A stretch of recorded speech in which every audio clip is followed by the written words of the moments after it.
구약 성경을 살펴보면 포로기 이스라엘의 역사를 다루는 이 역사서가 있는데 바로 에스라서, 느헤미야서, 그리고 에스더서입니다. 그중 이 에스라와 느헤미야서는 이스라엘의 회복과 그리고 재건 과정을 다루고 있습니다. 이 두 역사서는 이 이스라엘의 회복과 재건 과정을 이야기함으로 인해서 먼저 하나님이 택하신 이스라엘 역사의 영속성에 대해서 이 내용을 접하는 많은 이들에게 이야기를 하고 있습니다. 그리고 이러한 내용을 이야기함으로써 궁극적으로는 이 택한 백성에 대한 하나님의 구원 역사의 연속성을 강조하고 있는 그러한 역사서가 바로 에스라, 느헤미야서입니다.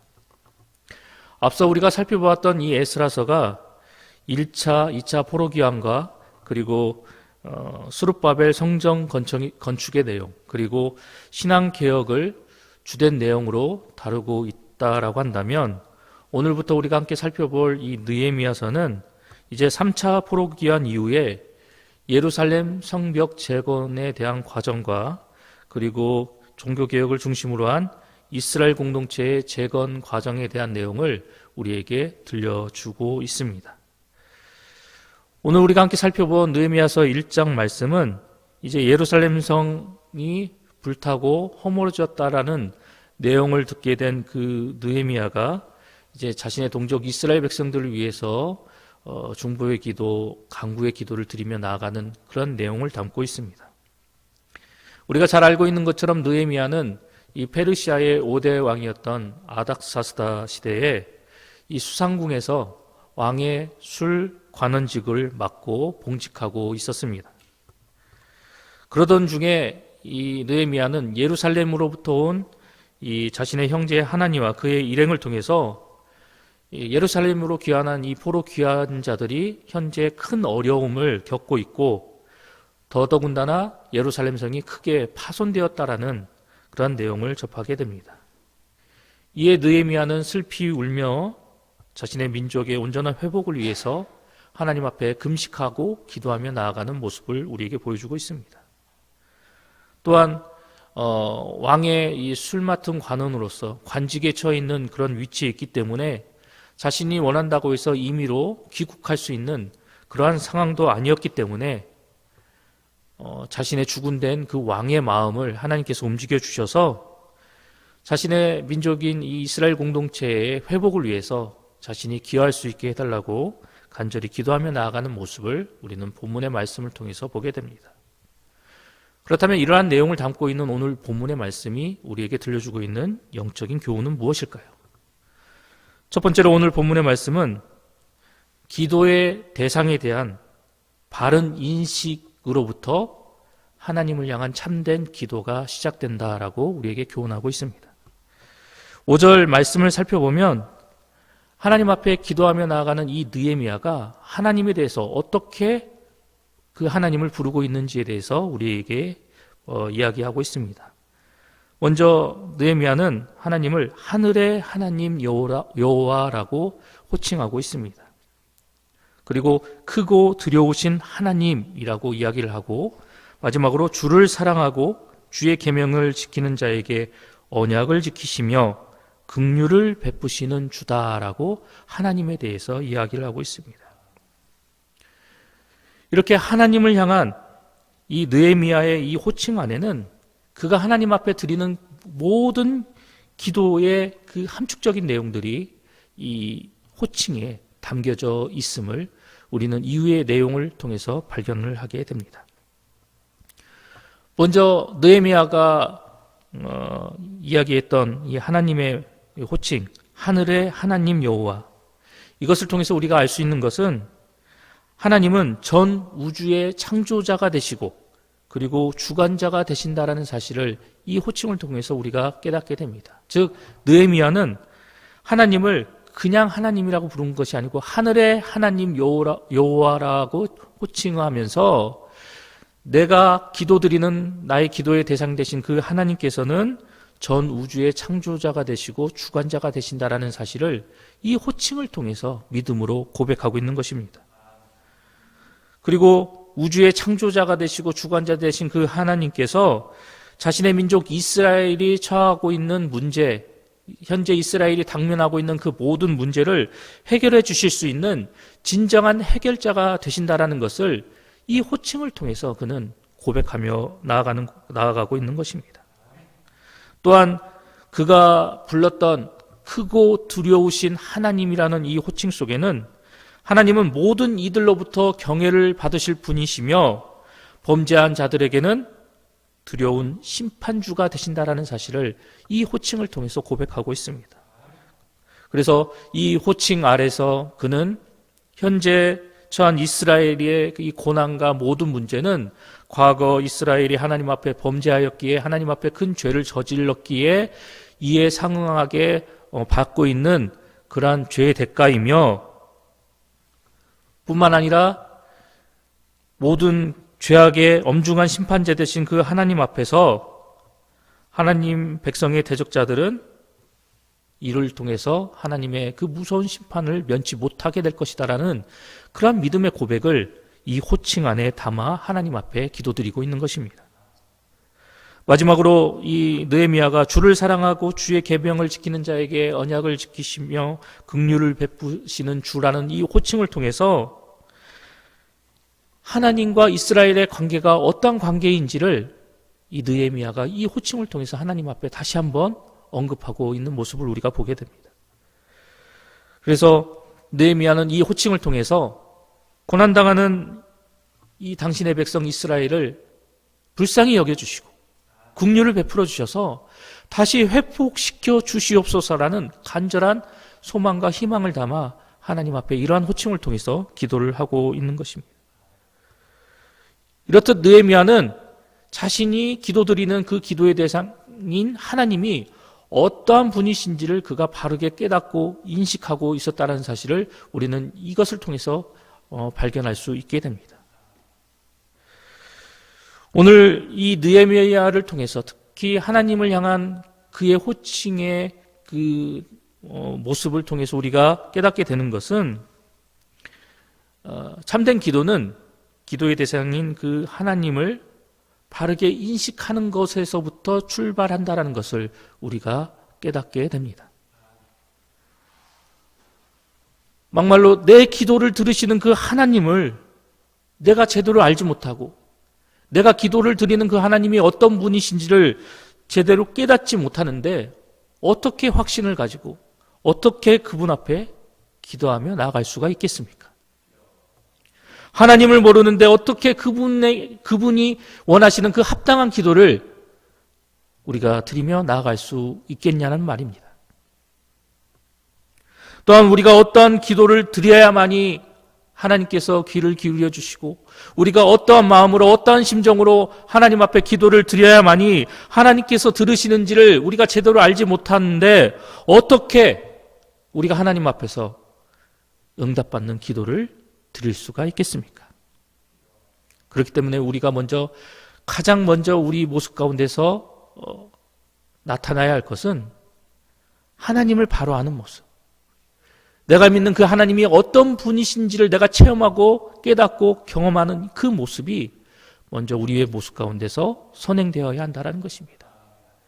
그랬을 때만이 우리가 하나님께 드리는 기도가 온전히 드려질 수 있고 그 기도를 통해서 하나님의 응답과 은혜를 체험받을 수 있는 그런 귀한 은혜를 경험할 수 있게 된다는 것입니다. 여기 호세아 선지자의 외침이 있습니다. 그러므로 우리가 여호와를 알자, 힘써 여호와를 알자. 그의 나타내심은 새벽빛같이 어김없나니 비와 같이 땅을 적시는 늦은 비와 같이 우리에게 임하시리라 하느니라. 내 기도를 들으실 그 하나님, 그 하나님이 나에게 있어서 어떤 분이신지 그 하나님을 바로 알고 그 하나님에 대한 바른 인식과 믿음을 지녀서 하나님께 드리는 그 기도와 간구를 통해서 날마다 하나님의 뜻을 깨닫고 하나님의 놀라운 은혜와 복을 경험하며 나아가는 우리 봉산교회 모든 성도님들이 되시기를 소망합니다.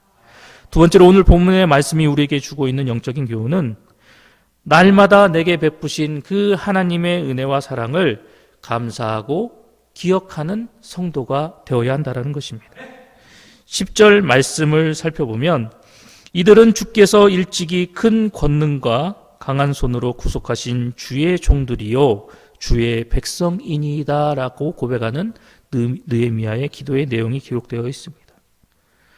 즉 느헤미야는 하나님의 백성인 이 이스라엘 민족을 불쌍히 여겨주시고 긍휼히 여겨주셔서 지금 당면한 이 문제와 고난 속에서 그들을 구원시켜 주시고 회복시켜 달라는 그런 내용을 담아서 의미를 담아서 하나님 앞에 간구하고 있음을 우리가 보게 됩니다.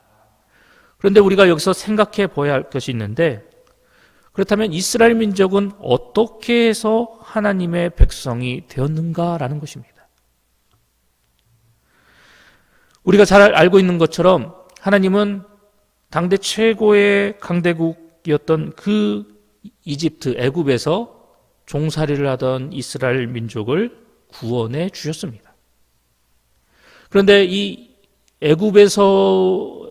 애굽에서부터의 이 독립, 그리고 애굽에서의 이런 구원, 이 모든 것들은 이스라엘의 힘만으로는 도저히 이루어낼 수 없는 거의 불가능에 가까운 그러한 일들이 바로 출애굽 사건이었고 애굽으로부터의 구원의 그런 놀라운 사건이었습니다.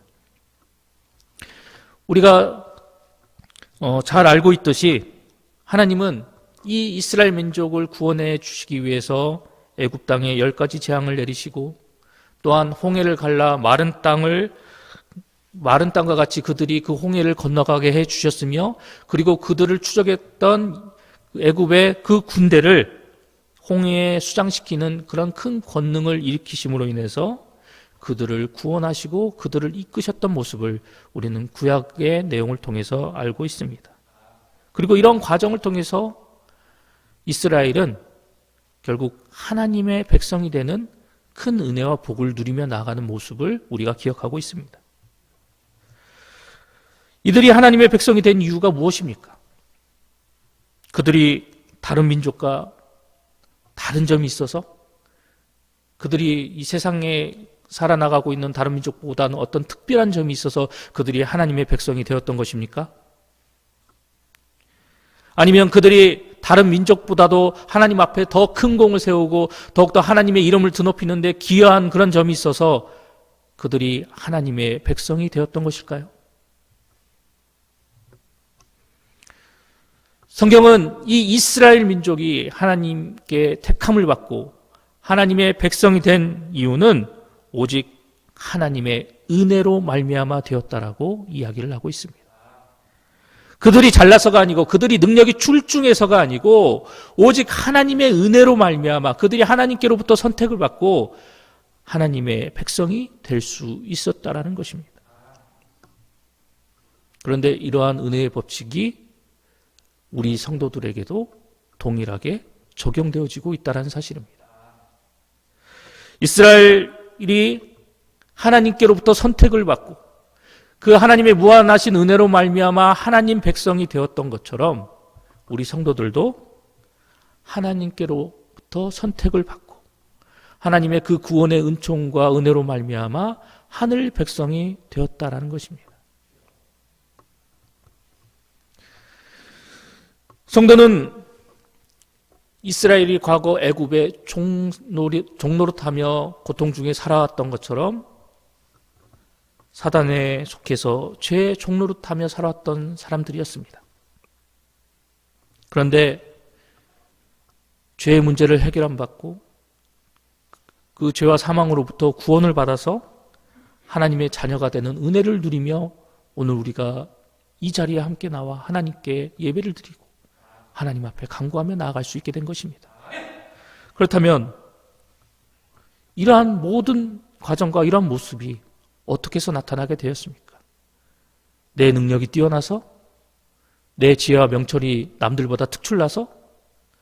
내가 남들보다 많은 재능이 있고 능력이 있어서 내 스스로 죄의 문제를 해결 안 받고 내 스스로 모든 것들을 해결한 그런 모습으로 지금 이 자리에 오게 되었던 것입니까? 우리 역시 이스라엘 민족과 마찬가지로 전적으로 하나님의 택하심으로 말미암아, 하나님의 은혜로 말미암아, 하나님의 섭리와 역사하심으로 말미암아 하늘 백성 성도가 되었고 오늘 이 자리까지 오게 된 것입니다. 때문에 우리는 하나님의 이 주권적인 선택하심, 그리고 우리를 향해 날마다 베풀어 주시는 하나님의 크고 위대하신 그 권능을 우리가 늘 기억하고 늘 마음속에 되새겨서 아무런 조건 없이 공로 없이 우리를 하나님 백성으로 삼아주신 그 은혜와 사랑 앞에 늘 감사하며 찬양하며 나아가는 하늘 백성이 되어야 한다는 것입니다. 이것이 진정 성도들에게 있어서 가장 우선적으로 나타나야 되는 모습이고, 그리고 성도에게 있어서 나에게 주어진 그 인생의 길을 걸어감에 있어서 일평생 찬송이 제목이 되어야 되고, 그리고 감사의 조건이 되어야 한다는 것입니다. 에베소서 2장 8절의 말씀을 보면 너희는 그 은혜에 의하여 믿음으로 말미암아 구원을 받았으니 이것은 너희에게 난 것이 아니요 하나님의 선물이라. 우리는 하나님께로부터 조건 없는 선물, 아무런 값없는 선물을 받음으로 인해서 우리가 오늘날 이렇게 놀라운 은혜와 은총을 누리며 나아갈 수 있게 된 것입니다. 우리는 이 사실을 잊지 말아야 하고 분명히 기억해야 하고 마음속 깊이 되새겨서 날마다 이 은혜에 감사하고 날마다 이 은혜를 찬양하며 나에게 이 놀라운 은혜와 사랑을 베풀어 주신 그 하나님 앞에 더욱더 성숙한 신앙과 믿음의 모습으로 하나님을 찬양하고 경배하며 나아가는 그런 성도가 되어야 한다는 것입니다. 오늘도 말씀을 통해서 이러한 영적인 메시지와 교훈을 깨닫게 하여 주신 그 하나님의 은혜를 감사하고, 그리고 오늘도 주신 그 말씀이 나의 삶의 모습이 되고 내가 마땅히 행해야 될 그런 모습이 되어서 하나님께서 뜻하시고 원하시는 이런 모습을 온전히 순복함으로 인해서 더욱더 하나님의 이름을 드높이고 하나님의 영광을 나타내며 나아가는 우리 봉상의 모든 성도님들이 되시기를 간절히 기원합니다.